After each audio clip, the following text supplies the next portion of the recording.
Just by way of clarification, that is not a mistake. My name is Karen. What? So yes, Barry, I spend a lot of time masturbating. I think you'll find I am the complete one. No, basically what happened, my parents wanted to do the thing where you name your child after the place they conceived in. So I'm named after my mum.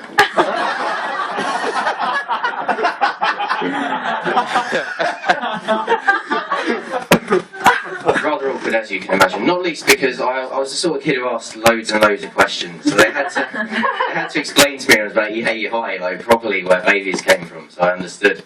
And I'm still quite traumatised by the excessively graphic image of the magical stork performing a caesarean section with its beak.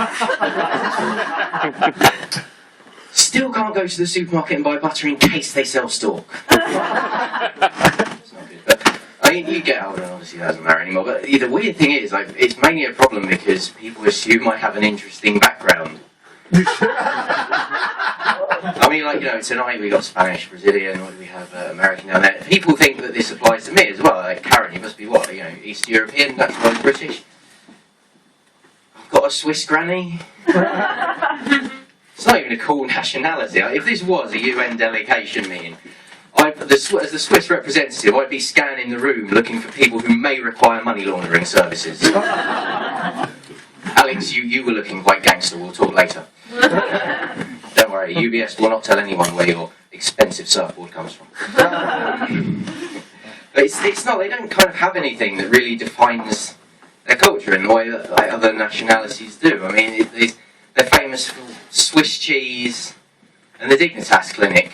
You know, as though the national philosophy is when you are no longer amazed by cheese with holes in it,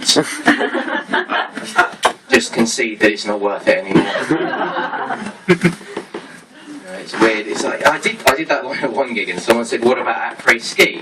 Swiss invented après-ski. You can't invent après-ski. Après-ski just refers to anything you may choose to do after skiing. The only thing you have to do to experience après-ski is go skiing and continue to exist when you finish.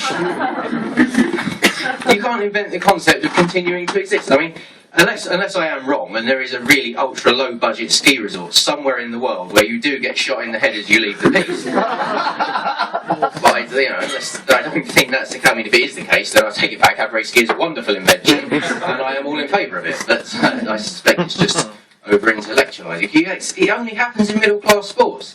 You have the same thing in golf. They have a thing called the 19th hole. This is basically when you just go for a drink after a golf match, and players say, "We're on the 19th hole."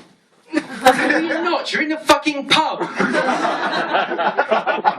The only way it's the 19th hole is if you've hired the entire pub for yourselves, cleared away all the furniture, and you're trying to put golf balls into pint glasses. Then maybe it's the 19th hole, but otherwise it is just a pub. Yeah, it's over-intellectualising. It's right. Yeah. But I mean, the Swiss Army knives is kind of emblematic of Switzerland in a way, in as much as they could only have been invented in a neutral country. Because only an army in a neutral country would think that a corkscrew and a bottle opener are essential items in the field of battle. You know, it's like there's some, they think it stops at 5 for Merlot and cheese, what? Oh yeah, so that was a good day, wasn't it? Come on, let's just settle down with the Merlot. It's bizarre. It's supposed to be for going out in the field, and it's full of stuff you only ever use in your house. It's basically the definitive man bag. I think I just find too many holes in things, to be honest. I read this thing that sounded quite cool in principle on the internet a while ago. It's about the theory of relativity. And Nish thought his material was intellectually elitist. So in theory, it proves that time travel is possible, which is quite a cool concept. At least I thought so until Javier did his set. Shouldn't be allowed near time travel, Javier. For the sake of forces. But yeah, it's in theory it's possible. If you could build a machine that travels faster than the speed of light in a vacuum. The problem I have with this is, if you can build a machine that can travel faster than the speed of light in a vacuum, you already have too much time. You don't need more. So I've about done my time now. So I like to finish by asking a question that you get asked a lot as a stand-up, which is how do you do it? You know, you explain to people that don't do stand-up. They say, how do you get up there and do it?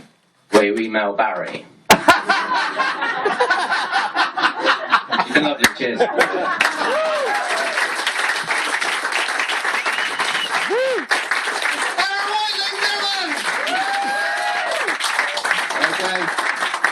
Okay.